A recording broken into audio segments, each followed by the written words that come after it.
welcome back to my channel. My name is Ratika Gupta and guys, topic for today is Section 1 of the Hindu Marriage Act 1955. Guys, so far I've only covered an introductory class to the Hindu Marriage Act 1955, and if you have not watched it yet, guys, please go and watch that video first, because in that video you will be able to grab an insight into what we are going to study in the Hindu Marriage Act 1955. I've specially made it so as to make you familiar with at least the Hindu Marriage Act 1955. So guys, please go and watch that video. It will help you understand the very concept in this video also. And guys, before we move on, if you're new to my channel and you've not subscribed it yet, please subscribe to my channel right now. And yes, if you enjoy learning with me, you understand what I teach, please like all my videos and do let me know in the comment section below.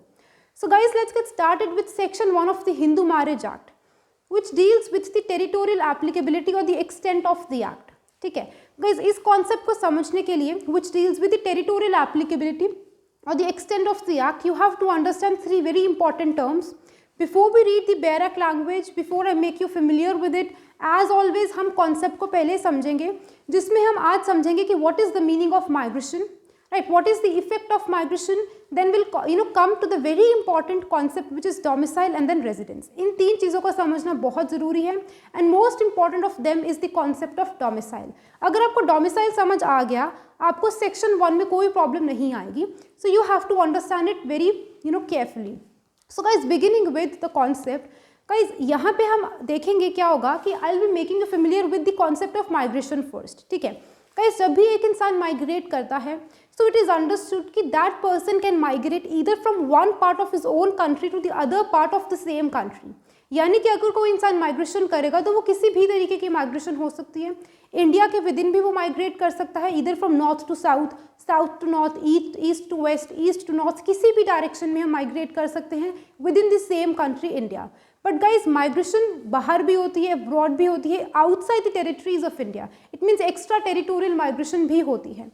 So guys, इसी दो concept को हम समझेंगे कि if a person migrates with in his own country, वहाँ पे क्या impact पड़ेगा, and if that person migrates outside the territories of his own country, right. So guys, for example, there is a person who is a Hindu. I'll be taking the example of a Hindu since we are concerned with the Hindu Marriage Act. So guys, for example, there is a person Hindu.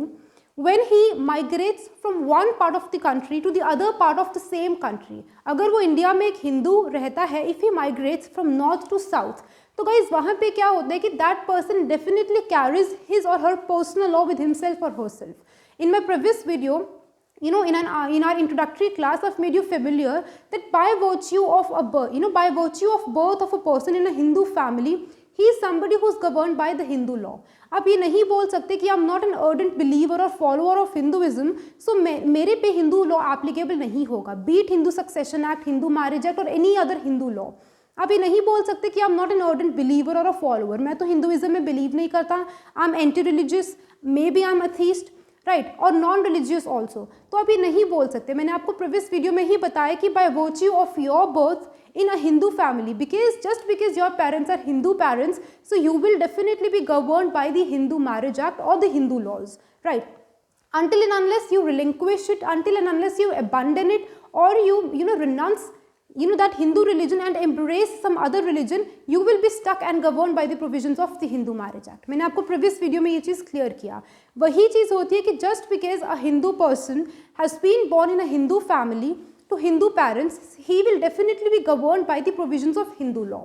Be it Hindu Succession Act, be it Hindu Marriage Act with which we are concerned today, right? So guys, वहाँ पे क्या होगा कि क्योंकि आपका Hindu family में birth हुआ, तो वो हिंदू लॉ आप पे एप्लीकेबल होगा.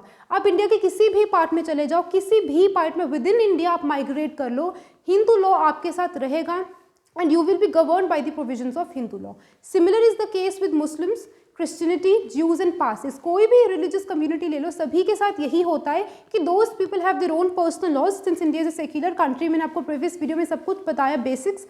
Since India is a secular country, हर एक religious community के अपने personal laws हैं. You migrate anywhere, be it anywhere in India. If you migrate from one part of India to other part of the same country, so you will be carrying. It is deemed that a person carries with himself or herself his personal laws. आप अपने personal laws को लेके जाते हो. आप ये नहीं बोल सकते कि मेरा इस religion में faith नहीं है, इसीलिए I will not be governed by the Hindu law.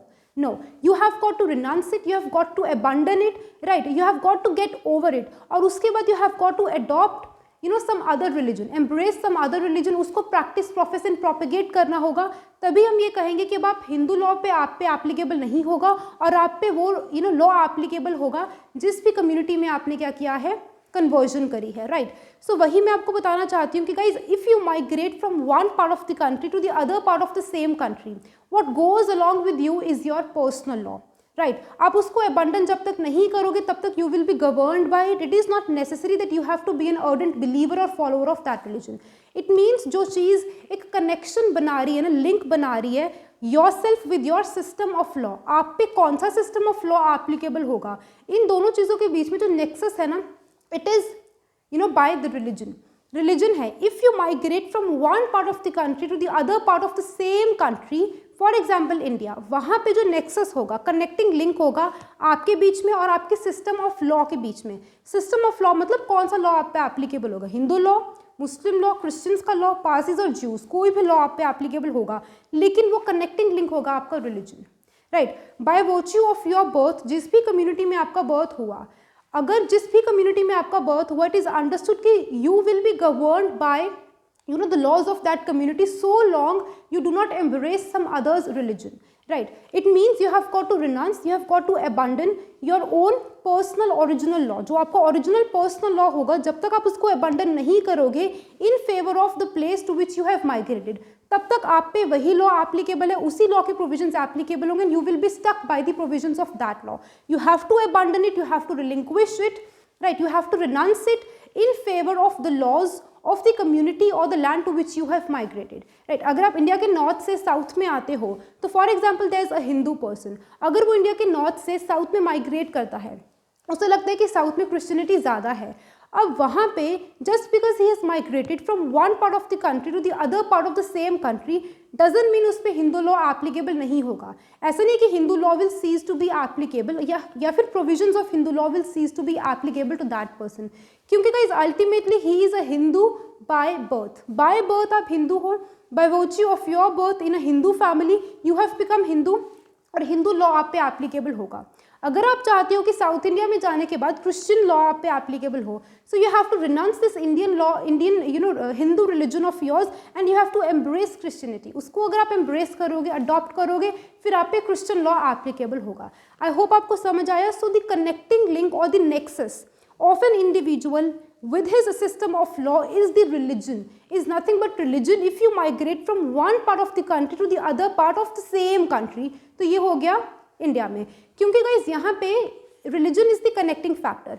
But guys अगर मैं कहूँ कि माइग्रेशन आपने करी आउटसाइड इंडिया, इनसाइड इंडिया अगर आप माइग्रेशन करते हो, India being a secular country, हर एक कम्युनिटी का अपना पर्सनल लॉ है। जिस मर्जी कम्युनिटी को आप बिलोंग करते हो उस कम्युनिटी को कभी कोई प्रॉब्लम नहीं आएगी, जितनी मर्जी माइनॉरिटी हो। Muslims being the biggest minority community in India, उनका खुद का पर्सनल लॉ इंडिया में है। You know despite being a minority community, उनका भी पर्सनल लॉ है, because India is a secular country. किसी भी कम्युनिटी को कोई प्रॉब्लम नहीं आएगी, and they are governed by the provisions of their personal laws.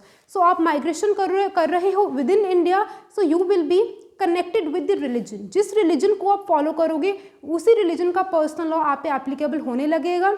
लेकिन अगर आप चाहते हो कि आप अपने जो आपका ओरिजिनल पर्सनल लॉ है उससे अगर आप बाहर आना चाहते हो, so you have to renounce it, और जो भी आप कम्युनिटी के रिलीजन को फॉलो करना चाहते हो, you are free to do that since India is a secular country. यहाँ पे बात क्लियर हो जाती है।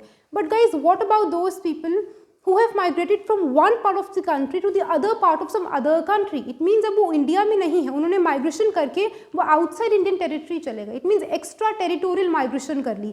वहाँ पे गाइस क्या होगा, that is where the concept of domicile comes into existence. जो आपको वर्ड दिखेगा ना, Section-1 Clause 2 of the Hindu Marriage Act में domiciled, that is the word which comes into existence when a person migrates from one part of the country to the other part of some other country। India को within migration करते हो तो domicile is not significant enough. India में domicile का कोई मतलब नहीं है, since India is a secular country, every community has its own personal laws. But guys अगर आप इंडिया के बाहर माइग्रेशन करोगे, not every country outside India is a secular country, right? वहाँ पे फिर concept of domicile comes into existence. It means guys, पहले आपको डोमिसाइल का मीनिंग समझाती हूँ, उसके बाद मैं आपको इसका भी इम्पैक्ट बताऊंगी, and will be discussing different types of domicile also. So guys, domicile is basically a word which is a combination of two very important components, which is residence on one side and intention on the other. अगर आपकी दो चीज़ें हैं ना, इन दोनों चीज़ों को अगर आप क्लब करोगे तो आपको डोमिसाइल मिलेगा। Residence and intention, both of them when are clubbed और combined gives us domicile. So guys, residence का मतलब क्या होता है? रेजिडेंस का मतलब होता है permanent home. Basically when somebody asks you that what is the residential address, अब आप क्या रेजिडेंशियल एड्रेस क्या देते हो? जहाँ पे आप रहते हो मोस्ट ऑफ द टाइम, वही आपका रेजिडेंशियल एड्रेस होता है। It means residence can be termed as a place where you permanently reside or you reside for a considerably long time period, right? Your permanent home or a place where a person lives permanently, that can be termed as your residence. यानी कि a person where he or she permanently dwells for a considerably long time period, sufficiently long time period, that can be termed as residence. But guys, when I say considerably long time period, इसका मतलब है कि residence is a question of fact. Considerably long time period का मतलब होता है कि it is a question of fact. Question of fact का मतलब होगा कि it will depend upon the facts and circumstances of each case. Guys, for example, if you are living at certain place, permanently काफ़ी देर से आप रह रहे हो, अब वो चीज़ आपका रेजिडेंस होगा या नहीं होगा, इट विल डिपेंड अपॉन वो जो आपकी स्टे है, B it for a year और सो। ठीक है, सपोज आप 2 साल के लिए किसी एक जगह पे रहते हो, अब आप कहोगे कि I'm permanently residing here since past 2 years में यहीं पे हूँ। सो अगर हमें ये पता लगाना है कि क्या वो आपका रेजिडेंस है या नहीं है, उस चीज़ के लिए we have to look into the time period. आपको कंसिडरेबली लॉन्ग टाइम पीरियड के लिए वहाँ पे रहना होता है, but that is again a question of fact which will depend upon facts and circumstances of each new arising case. It means वो जो आपने स्टे करी वहाँ पे 2 साल के लिए, can that stay be termed as your residence, या फिर क्या उस स्टे को आप रेजिडेंस का कैरेक्टर दे सकते हो या नहीं दे सकते, that will depend upon the facts and circumstances of each case. It means what duration of stay will give residence the character of a residence will depend upon the facts and circumstances of each case, since it is a question of fact. ठीक है, 2 साल कहीं पे रह लिए, इसका मतलब ये नहीं कि वो आपका रेजिडेंस हो गया। वो डिपेंड करेगा कि क्या आप परमानेंटली यहाँ पे रहते थे। Is this the place where you have dwelled permanently for considerably long time period. Doesn't mean कि 2 साल हो चुके हैं, बहुत टाइम हो चुका है तो वो आपका रेजिडेंस होगा। वो हर एक नए केस के फैक्ट्स एंड सर्कमस्टेंस हमें बताते हैं कि क्या इसको आप रेजिडेंस बोल सकते हो या नहीं बोल सकते। तो आई होप गाइस आपको रेजिडेंस का पॉइंट समझ आ गया। रेजिडेंस मतलब जहाँ पे आप परमानेंटली रहते हो, जो आपका परमानेंट होम है, a place where you permanently reside और dwell for a considerably long time period, that can be termed as your residence, where you have your physical existence. Obviously, where you have your physical existence, where you have your physical appearance, that can be termed as your residence. And guys, second is the intention to reside. अब guys, residence एक से ज़्यादा हो सकता है।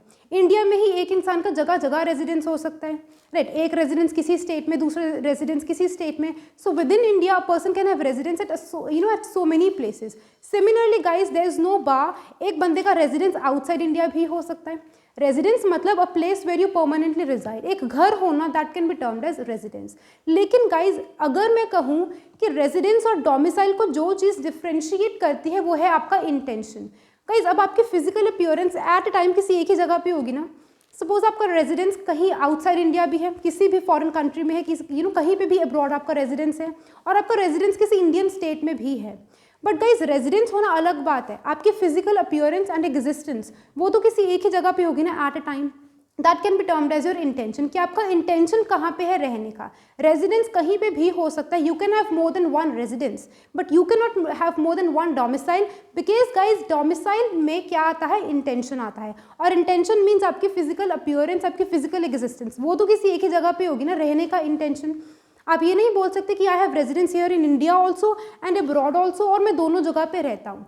Eight a time आपकी physical appearance, physical existence एक ही जगह पे होगी, and that can be termed as your domicile. So this is the intention which differentiates domicile from residence और residence from domicile. I hope guys आपको समझ आए कि एक इंसान का रेजिडेंस तो बहुत जगह पे हो सकता है, इंडिया में बहुत जगह पे हो सकता है, इंडिया के बाहर बहुत जगह पे हो सकता है, लेकिन eight a time physical existence तो एक ही जगह पे होगी ना। तो जहाँ पे आपकी फिजिकल एग्जिस्टेंस है, हम मान लेते हैं, it is deemed and presumed that you have an intention to reside there. जहाँ पे आपकी एट प्रेजेंट फिजिकल एग्जिस्टेंस है, मान लेते हैं कि वहाँ पे रहने का आपका इंटेंशन है, इसीलिए आपकी एग्जिस्टेंस उस रेजिडेंस में है। So that can be termed as your domicile. So domicile में ये दोनों चीज़ें इंपॉर्टेंट होती हैं, इज इट? सो गाइज, अब मैं आपको कॉन्सेप्ट बैक लेके जाती हूँ। Will be picking up the same thread जहाँ से हमने छोड़ा था, कि माइग्रेशन अगर आप करते हो within India, that is quite simple. वहाँ पे nexus of an individual with his system of law वो कौन करता है? रिलीजन करता है. Religion is the connecting factor between an individual and his system of law if you have migrated within India. But guys what if you have migrated outside India? वहाँ पे domicile plays a very important role. अब guys अगर तो आपने India के बाहर suppose migration करी, ठीक है, अब गाइस माइग्रेशन किसी भी रीजन से हो सकती है. You might have migrated outside India. Outside India means abroad में कहीं पे भी आपने माइग्रेशन करी, maybe for study purposes और फॉर मेडिकल ट्रीटमेंट और for some kind of business, और you might have gone there for a vacation on a holiday, right. So guys migration अगर आप करते हो उसके बहुत सारे रीजंस हो सकते हैं कि आपने क्यों बाहर जाना चाहा. If you have migrated outside India for study purposes, obviously it is understood that you might stay there for a year or so. But guys वहाँ पे हम क्या कहेंगे, आपका रेजिडेंस तो बाहर हो गया, आपका जहाँ पे आप रिजाइड कर रहे हो वो तो बाहर है, लेकिन what plays an important role is your intention. Intention का मतलब क्या होता है guys कि suppose if you have migrated outside India with an intention not to come back to your home country, it means अब आपकी डोमिसाइल इंडियन डोमिसाइल नहीं है, रेजिडेंस आपको ऑलरेडी बाहर था, ठीक है, बट आपका अब इंटेंशन क्या है कि मैं इंडिया वापस नहीं आऊँगा, I will not return back to my home country. It means अब आपके पास इंडियन डोमिसाइल नहीं है. माइग्रेशन का ये इंपॉर्टेंट पॉइंट होता है कि अगर आप माइग्रेशन करते हो इंडिया से बाहर किसी भी कंट्री में, वहाँ पे domicile plays an important role and domicile decide करेगा कि क्या आप पे हिंदू मैरिज एक्ट 1955 एप्लीकेबल होगा या नहीं होगा. क्योंकि गाइस दो ही सिचुएशंस हो सकती हैं, या तो you will B retaining your Indian domicile, या तो आप उसको रिटेन करके रखोगे बाहर जाके भी. वो किस तरीके से रिटेन करके रखोगे, जब आपको पता है कि I will be returning back to my home country in a year और सो, इट मीन्स आपका intention is to reside in India. Intention plays an important role and hence you have Indian domicile. But guys दूसरी situation ये हो सकती है कि आप बाहर जाओगे और आपका इंटेंशन है कि I will be staying there. It means you have abandoned, you have renounced Indian domicile and you have acquired foreign domicile. दो ही सिचुएशंस हो सकते हैं. अगर आप बाहर माइग्रेट करोगे उसमें क्या होगा, either you have retained Indian domicile और you have abandoned it and acquired foreign domicile. Guys अगर आपने फॉरेन डोमिसाइल को एक्वायर कर लिया, इट मीन्स इन अ वे और the other you have abandoned your Indian domicile. क्योंकि डोमिसाइल एक ही हो सकती है, मैंने आपको पहले ही बता दिया कि रेजिडेंस जगह जगह हो सकता है. You can have more than one residence लेकिन you can not have more than one domicile. एक मैक्सिम होता है कि no person can be without a domicile. एक कोई भी इंसान डोमिसाइल के बिना नहीं रह सकता, पर डोमिसाइल अगर होगा तो होगा भी वो एक ही होगा, राइट. इट मीन्स ऑब्वियसली कहीं तो आप रिजाइड करोगे ना, रेजिडेंस कहीं पे तो होगा, लेकिन कहीं पे रहने का आपका इंटेंशन होगा, right. So no person can be without domicile. हर इंसान का डोमिसाइल तो होगा ही, कहीं ना कहीं तो वो रिजाइड करेगा, कहीं ना कहीं तो आपका इंटेंशन है ना to reside so as to have your livelihood. कहीं ना कहीं आप रहोगे. It means no person can be without a domicile, but you cannot have more than one domicile. So it is understood कि अगर आपने foreign domicile को acquire किया है, it means you have abandoned your Indian domicile. और guys अगर आपने Indian domicile को abandon कर दिया, it means you will no longer be governed by the provisions of the Hindu Marriage Act 1955, चाहे आप हिंदू ही क्यों ना हो. सो मेरे कहने का ये मतलब है कि अगर आप इंडिया के विद इन माइग्रेट करते हो गाइज, वहाँ पे कनेक्टिंग लिंक रिलीजन होता है. एक इंडिविजुअल का उसके सिस्टम ऑफ लॉ से कि उस पर कौन सा लॉ एप्लीकेबल होगा वो आपके रिलीजन पे डिपेंड करता है, राइट. जो आप चेंज कर सकते हो बाय रिलीजन, अगर बाय कन्वर्जन, और अगर आप उसको चेंज कर लोगे you will be governed by the provisions of that new personal law. But guys अगर आप इंडिया के बाहर माइग्रेशन करोगे, वहाँ पे कनेक्टिंग लिंक जो है ना एक इंडिविजुअल का उसके सिस्टम ऑफ लॉ से, दैट इज डोमिसाइल. वहाँ पे religion not plays an important role. Being a Hindu, आप इंडिया से बाहर गए, चाहे आप हिंदू ही हो, इंडिया के according you are a Hindu by religion. अगर आप इंडिया में रहते आप पे हिंदू मैरिज एक्ट एप्लीकेबल होता, लेकिन since you have migrated outside India, Indian territories से आप बाहर जा चुके हो, तो उस माइग्रेशन में कनेक्टिंग लिंक रिलीजन नहीं होगा. इसका मतलब ये नहीं है कि अगर आप रिलीजन वाइज हिंदू हो, इंडिया के बाहर भी हो, बीइंग अ हिंदू आप पे हिंदू मैरिज एक्ट एप्लीकेबल होगा. नो, वहाँ पे एक इंडिविजुअल का उसके सिस्टम ऑफ लॉ से कि उस पर कौन सा लॉ एप्लीकेबल होगा, हिंदू मैरिज एक्ट एप्लीकेबल होगा या नहीं होगा, हिंदू लॉज एप्लीकेबल होंगे या नहीं होंगे. If you have migrated outside India, तो वहाँ पे connecting link is the domicile. Domicile मतलब अगर इंडियन डोमिसाइल होगा आपका, तभी आप पे हिंदू मैरिज एक्ट एप्लीकेबल होगा, फिर चाहे आप इंडिया के बाहर ही क्यों ना रिजाइड कर रहे हो. लेकिन गाइज अगर आपका डोमिसाइल इंडियन डोमिसाइल अब नहीं है, since you have acquired foreign domicile, फिर चाहे आप हिंदू ही क्यों ना हो, वहाँ पे आप पे हिंदू मैरिज एक्ट एप्लीकेबल नहीं होगा, और फॉर दैट मैटर कोई भी हिंदू लॉ एप्लीकेबल नहीं होगा. आई यू अंडरस्टैंडिंग कि हम यहाँ पे डिस्कस क्या कर रहे हैं. Domicile is so important to understand कि it will help you understand कि किस किस इंसान पे और कहाँ कहाँ किस किस टेरिटरी पे हिंदू मैरिज एक्ट एप्लीकेबल होगा. यही सेम सक्सेशन एक्ट में भी होता है. वहाँ पे भी सेम सिचुएशन है। तो मेरे कहने का मतलब है कि रेजिडेंस कहीं पे भी हो सकता है। Guys for example you are a student and you have gone outside India for some study purpose, और आपको पता है, और on a vacation, on a vacation suppose आप गए फॉर अ मंथ और सो। अब इसका मतलब ये नहीं है कि since you are residing outside India for quite some time that you have abandoned Indian domicile and you are no longer a Hindu. कल को आप इंडिया वापस आते हो तो ऐसा नहीं है कि आप पे हिंदू मैरिज एक्ट एप्लीकेबल नहीं होगा। It is your intention which plays an important role. अगर बाहर रहते हुए भी आपका इंटेंशन है कि मैं यहाँ पे आया था या आई थी फॉर अ ईयर और सो, बिजनेस पर्पज के लिए, मेडिकल ट्रीटमेंट के लिए, स्टडीज़ के लिए, और ऑन अ वेकेशन, अगर आपका इंटेंशन है to return back to your home country, तो it means you are still Indian domiciled, क्योंकि आप अभी भी इंडियन डोमिसाइल्ड हो, you know, despite the fact you are residing outside, but since you have an intention to return back to your home country, you are Indian domiciled. But guys अगर आपका intention है बाहर वहीं पे PR लेने का and you have no intention to return back to your home country, it means you have acquired foreign domicile and a person can have at max 1 domicile. अगर आपको फॉरेन डोमिसाइल मिल गया, it means understood है कि Indian domicile आपने abandon कर दिया, relinquish कर दिया। इट मीन्स वहाँ पे फिर हिंदू मैरिज एक्ट आप पे एप्लीकेबल नहीं होगा, चाहे आप हिंदू ही क्यों ना हो। सो मेरे कहने का मतलब है गाइज कि कनेक्टिंग लिंक 2 चीज़ें हैं, एक है रिलीजन और दूसरा है domicile. Domicile religion connecting link एक इंसान का उसके सिस्टम ऑफ लॉ से सिर्फ तब होता है when that person is with in India, right. जो उसका रिलीजन है उस अकॉर्डिंग वो उस पर्सनल लॉ से गवर्न हो जाएगा। हिंदू हो तो आप पे हिंदू मैरिज एक्ट एप्लीकेबल होगा bye virtue of your birth. अगर आप चाहते हो कि आपको इस्लामिज्म में कन्वर्ट करना है, आप इस्लाम में कन्वर्ट करो, मुस्लिम लॉ से आप गवर्न हो जाओगे। That is quite simple bye conversion. But guys अगर आप माइग्रेट करते हो आउटसाइड इंडिया, तो वहाँ पे what plays an important role, what is the connecting link is the domicile and not your religion. अगर आपने इंडिया से माइग्रेट किया with an intention not to return back to your home country, चाहे आप हिंदू ही क्यों ना हो, वहाँ पे आप पे हिंदू मैरिज एक्ट एप्लीकेबल नहीं होगा, क्योंकि religion is not the connecting factor. वो सिर्फ तब रहेगा if you migrate inside India, with in India.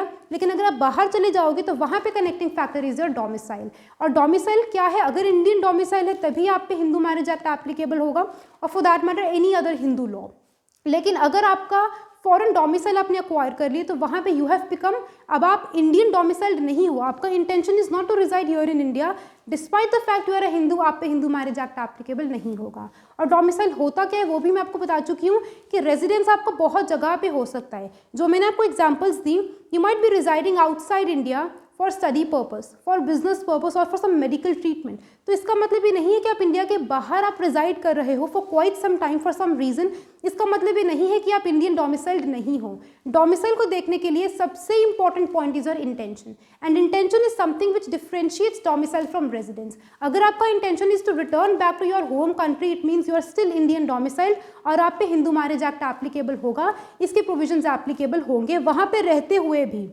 But guys अगर आपका intention is not to return back to your home country, intention missing है, तो सिर्फ और सिर्फ रेजिडेंस है आपका बाहर, इट मीन्स आप इंडियन डोमिसाइल्ड नहीं हो and you have acquired foreign domicile and you will no longer be governed by the provisions of the Hindu marriage act. तो आपको समझ आए कि किस तरीके से कनेक्टिंग लिंक डोमिसाइल है, राइट। सो गाइज जो एक्स्ट्रा टेरिटोरियल आपका माइग्रेशन आपने करी, एक्स्ट्रा टेरिटोरियल एक्सटेंट और applicability of the Hindu marriage act है ना, it is not saved by virtue of your being a Hindu. मैंने बार बार कहा, it is not saved by virtue of your being a Hindu if you have migrated outside India, it is by virtue of Hindu domiciled in India. Hindu domiciled in India मतलब हिंदू है कोई फर्क नहीं पड़ता, अगर आप इंडिया में हो you will definitely be governed by the Hindu marriage act. लेकिन once you have migrated outside India, वहाँ पे आप हिंदू हो नहीं हो वो फर्क नहीं पड़ता। ऑब्वियसली हिंदू मैरिज एक्ट आप पे तभी एप्लीकेबल होगा अगर आप हिंदू हो, दैट इज ऑब्वियस। हिंदू मतलब somebody who is not a Muslim, Christian, Sikh और पारसी। अभी के लिए इतना समझ लो कि हिंदू वो इंसान है which is somebody who is not Muslim, Christian, Sikh, Muslim, Christian, Parsi और ज्यू, जो इंसान नहीं है वो हिंदू है। ऑब्वियसली अगर आप हिंदू हो तो आप पे हिंदू मैरिज एक्ट एप्लीकेबल होगा, but if you are within India, if you have migrated outside India, अगर आप हिंदू हो फिर हम ये डिसाइड करेंगे कि आप पे लगेगा या नहीं looking at your domicile. Domicile Indian domicile होगा तो एप्लीकेबल है, नहीं होगा it means you have acquired some other foreign domicile, तो वहाँ पे एप्लीकेबल नहीं होगा। That will depend in turn on your intention whether to reside there permanently or to come back to your home country. It means guys it is not with relation to Hindus बहुत होंगे world wide guys, बहुत सारे Hindus होंगे, लेकिन doesn't mean कि हर उस हिंदू पे Hindu marriage act applicable होगा। उसका रीज़न सिर्फ यही है कि उन हिंदूज़ पे, बहुत सारे ऐसे देखो, बहुत सारे हिंदूज़ होंगे वर्ल्ड वाइड, आधे हिंदूज़ पे हिंदू मैरिज एक्ट के प्रोविजंस एप्लीकेबल होंगे और बहुत लोगों पे नहीं भी होंगे। So have you ever thought कि वो डिफ्रेंसिएशन क्या है? वो डिफ्रेंसिएशन सिर्फ और सिर्फ एक कनेक्टिंग लिंक है विच इज़ डोमिसाइल, जिन पे एप्लीकेबल नहीं है हिंदू होते हुए भी। उसका रीज़न ये है कि they have acquired foreign domicile, उनके पास इंडियन डोमिसाइल नहीं है। And as per section 1 clause 2 of the Hindu marriage act, इसकी टेरिटोरियल एप्लीकेबिलिटी में सिर्फ वही हिंदूज आएंगे जिनकी इंडियन डोमिसाइल है, बेशक they are residing outside India. I hope guys आपको पॉइंट क्लियर हुआ कि बहुत सारे ऐसे हिंदूज होंगे वर्ल्ड वाइड जिन पे हिंदू मैरिज एक्ट के प्रोविजंस एप्लीकेबल होंगे और बहुत पे नहीं होंगे। सिर्फ और सिर्फ डिफ्रेंसिएशन किसका है? डोमिसाइल का है। जो लोग बाहर जाके फॉरेन डोमिसाइल एक्वायर कर चुके हैं, इट मीन्स चाहे वो हिंदूज हैं, हमारा कनेक्टिंग लिंक रिलीजन नहीं है। If you have migrated outside India, religion is not a connecting link. तो चाहे आप हिंदूज हो, वहाँ पे हम आपका रिलीजन नहीं देखेंगे, वहाँ पे हम क्या देखेंगे? आपके डोमिसाइल देखेंगे। अगर आप हिंदू डोमिसाइल्ड इन इंडिया हो, तब आप पे हिंदू मैरिज एक्ट के प्रोविजंस एप्लीकेबल होंगे, even if you are residing outside India. Hindu होना तो ऑब्वियसली जरूरी है for the applicability of Hindu marriage act, but आपका domicile plays an important role, वो चीज़ इंपॉर्टेंट है। आई होप गाइस आपको माइग्रेशन का कॉन्सेप्ट क्लियर हो चुका है, डोमिसाइल का कॉन्सेप्ट क्लियर हो चुका है, एंड आपको रेजिडेंस का कॉन्सेप्ट भी क्लियर हो चुका है कि अगर आप माइग्रेट करते हो विद इन इंडिया तो उसका क्या इंपैक्ट होगा। Religion is the connecting factor there, and if you have migrated outside India, वहाँ पे religion is not the connecting factor at all. एक इंडिविजुअल पे कौन सा सिस्टम ऑफ लॉ एप्लीकेबल होगा, that will depend upon your domicile. Domicile in turn depends upon your residence and your intention. ठीक है, residence इतना इंपॉर्टेंट नहीं है, आपका intention is something which plays an important role. And guys next point is that कि हम types of domicile भी short में डिस्कस कर लेते हैं कि domicile is a concept which is quite different from nationality. Guys nationality होती है a place of your birth, but domicile is not a place of your birth. Never ever confuse domicile with nationality, क्योंकि nationality एक इंसान की place of birth होती है। A person can have no nationality at all, और you can have it at max one nationality. Place of birth आपकी एक ही होगी ना, at a time obviously you will be having one singular place of birth. But guys बहुत लोग ऐसे होते हैं फाउंडलिंग, ठीक है, the ones parentless child, they have disputed nationality. बहुत केसेस होते हैं जहाँ पे या तो नेशनैलिटी होगी ही नहीं क्योंकि वो डिस्प्यूटेड नेशनैलिटी होगी, या फिर आपकी एक ही नेशनैलिटी होगी। सिमिलरली डोमिसाइल भी आपका एक ही हो सकता है, because at a time you will be having an intention to reside at a single place. एक ही जगह पे आप रहोगे, आपका intention plays an important role कि कहाँ पे रहने का आपका इंटेंशन है। अभी करंटली आप कहाँ पे रह रहे हो, that doesn't play an important role. I hope guys आपको क्लियर हो चुका है। तो nationality is a concept different from domicile, क्योंकि नेशनैलिटी क्या होती है? आपकी प्लेस ऑफ बर्थ। लेकिन guys domicile is not at all your place of birth. Domicile is independent of nationality, बिल्कुल इंपैक्ट नहीं होता नेशनैलिटी का डोमिसाइल पे, क्योंकि guys domicile of a child is decided by the domicile of his parents, यानी कि paternity and maternity, father और mother. यहाँ पे हम डिस्कस करेंगे domicile of origin which will help us understand कि एक बच्चे को उसका डोमिसाइल मिलता कैसे है। Then domicile of a married women, and basically domicile of choice भी डिस्कस कर लेते हैं। गाइस होता क्या है, मैंने आपको बताया कि there is a legal maxim that no person can be without a domicile, and law imputes or confers upon every person some or the other domicile at birth. जब आपका बर्थ होता है ना, बाय ऑपरेशन ऑफ लॉ आपको कोई ना कोई domicile मिलता है, और वो डोमिसाइल क्या होता है? That is the domicile of your father और योर मदर। लेकिन that will depend upon the legitimate and illegitimacy of a child. Let me tell you one thing guys, कि अगर एक लेजिटिमेट चाइल्ड है, एक बात समझो सबसे पहले तो, कि अगर कोई लेजिटिमेट चाइल्ड है अपने पेरेंट्स का, तो उसका जो डोमिसाइल होगा that will be the domicile of his or her father, be it a girl or a boy born.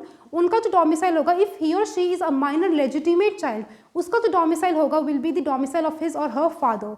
But guys if it is a illegitimate child, minor illegitimate child, उसका domicile will be domicile of his or her mother. So guys आपको ये बात clear हो चुकी है कि यहाँ पे हमारे पास दो सिचुएशंस आती हैं। सिंस मैंने आपको बताया कि domicile is not a place of your birth, it is conferred upon a child by operation of law. Law imputes or confers upon every person a domicile on his or her birth, and that domicile is the domicile of your parents. But कौन से parent का domicile आपको मिलेगा, paternity या maternity, that depends upon your legitimacy and your illegitimacy. If you are a minor legitimate child of your parents, then obviously your domicile will be the same as your father, and if you are an illegitimate child, minor illegitimate child of your parents, then your domicile will be the same as that of your mother. अब guys father and mother का domicile क्या होगा? आपका domicile depends upon the domicile of your father और your mother, depending upon your legitimacy and illegitimacy respectively. But guys what is the domicile of your father and mother? अब ये confuse मत करना, domicile of father and mother is not the place of their birth, it is not the place where they are residing, it is the place where they have an intention to reside at the time of your birth. ये बात I hope मुझे समझाने की ज़रूरत नहीं है, after explaining it in quite comprehensively कि domicile में intention plays an important role. तो आपका जो डोमिसाइल होगा as a child, as a minor child, will depend upon the domicile of your parents, either your father or your mother. But what is the domicile of your father and mother? It is not the place where they have been born, right? Or it is not the place where they are residing at the time of your birth, because residence is not an important place, it is not an important factor to be considered. It is the place where your father and your mother have an intention to reside at the time of your birth. वो उनका domicile होगा और वही in turn आपका domicile होगा. If you are a legitimate child तो father का domicile, if you are an illegitimate child तो वो आपके मदर का डोमिसाइल होगा. आई होप गाइज आपको ये क्लियर हो चुका है. एंड गाइज जो माइनर चाइल्ड होता है, since obviously minor child is incapable of forming a rational judgment so as to protect his own interests. Contract act में बहुत बार हमने किया कि माइनर की ब्रेन डेवलपमेंट नहीं हुई होती. Minor is a child who is below 18 years of age, a person who is below 18 years of age, and that person since he or she उसकी ब्रेन डेवलपमेंट नहीं हुई इतनी अच्छी तरीके से, so हम मानते हैं कि that person is incapable of forming a rational judgment so as to protect his or her own interests. It means हम ये मानते हैं कि जब तक एक बच्चा माइनर होगा तब तक उसका जो डोमिसाइल होगा वो चेंज नहीं हो सकता.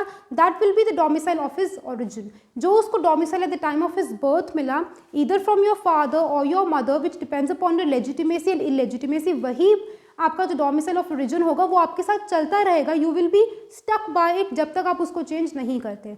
और आप उसको चेंज कब कर सकते हो? By exercising your choice, by exercising your free volition when you are 18 years or above, when you are a major according to Indian law, Indian Contract Act, तो आप उसको एक्सरसाइज कर सकते. It means domicile of origin of a child depends upon the domicile of his parents, paternity or maternity by operation of law, and domicile of choice means आप अपनी मर्जी से कोई भी domicile change कर सकते हो. It means बड़े होके आपका कहाँ पे रहने का intention है. अगर आपका कहीं पे रहने का intention है, then you should have residence at that place. You must have an intention to reside. अगर दोनों चीज़ें coexist करती हैं, it means आपका domicile of origin जो है अब वो abandon हो चुका है. Domicile of choice has come into existence. लेकिन no minor child can exercise domicile of choice, क्योंकि डोमिसाइल में सबसे इंपॉर्टेंट होता है intention, and a minor is always considered incapable of forming a rational intention जो उसके इंटरेस्ट को protect करेगा. तो once you have become a major, आप अपना डोमिसाइल ऑफ चॉइस भी अपनी फ्री वॉल्यूशन को एक्सरसाइज करके अपना डोमिसाइल ऑफ चॉइस को एक्वायर कर सकते हो. And guys, domicile of a married women, it is ordinarily मानते हैं, it is understood, it is presumed कि as in when a girl or a lady she gets married, she acquires the domicile of her husband. ठीक है, domicile में दो ही चीज़ें आती हैं, यानी कि आपका residence and your intention. Obviously when a girl or a lady she gets married to a boy, right, वहाँ पे क्या होगा, after marriage she will be sharing the same common roof as that of her husband. Residence क्या होगा उसका, जो उसके husband का है. And obviously after marriage they will be they will be sharing a common intention to reside there permanently. So जब आपका residence भी वहीं पे है जहाँ पे आप परमानेंटली रह रहे हो और जहाँ पे आपका रहने का इंटेंशन है, a girl after marriage obviously resides at the house of her husband, matrimonial home, and she always has an intention to reside there permanently. Marriage के फर्स्ट डे वो ये नहीं सोचते कि I will be leaving this home. Obviously she comes with an intention to reside there permanently. It means it is always presumed, ordinarily it is presumed that on marriage of a girl she acquires the domicile of that of her husband, domicile of that of her husband, because both of them have a common residence, they share a common roof, they stay in the common house, and they have an intention to reside there also. Intention भी है coupled with residence, so it forms a lady's intention, a married lady's intention. तो उसका intention जब form हो चुका है तो उसका डोमिसाइल हमें पता लग जाता है. तो ऑर्डिनरीली हम ये मानते हैं कि उसका domicile is that of her husband, since they share the common intention and the common residence. But guys, ऐसा नहीं है कि lady can not exercise her domicile of choice. Even a married lady can exercise her domicile of choice. Since she is an adult, she is a major, she is deemed as an independent person. She, even after marriage, she is seen as an independent person. और जिस तरीके से कोई भी एक independent major person अपनी free volition, अपनी मर्जी से डोमिसाइल ऑफ चॉइस को एक्वायर कर सकता है, उसी तरीके से even a married lady can acquire that. There is no bar to it. I hope guys आपको कॉन्सेप्ट समझ आ चुका है. सेक्शन 1 क्रिस्टल क्लियर हो चुका है कि section 1 basically of the Hindu marriage act सिर्फ इतना बोलता है कि वैसे तो this act extends to the whole of India, even to the state of Jammu and Kashmir. पहले ये एप्लीकेबल नहीं था, but after the abrogation of article 370 of the Indian constitution, ये जो आपका Hindu marriage act, it is applicable even to the state of Jammu and Kashmir also. And guys it is applicable to those people who are domiciled in India, India में रहते हैं उन पे तो applicable होगा, who happen to be Hindus obviously, but guys it is applicable to those people also, to those Hindus also who are domiciled in India but they are residing outside India। Residence बेशक बाहर हो, लेकिन क्योंकि उनका डोमिसाइल इंडियन डोमिसाइल है तो उन पे एप्लीकेबल होगा। लेकिन अगर उनका इंडियन डोमिसाइल नहीं है and if they are residing outside India, वहाँ पे फिर उन पे एप्लीकेबल नहीं होता। आई होप गाइज आपको ये क्लियर हो चुका है कि what is the concept of migration, domicile and residence.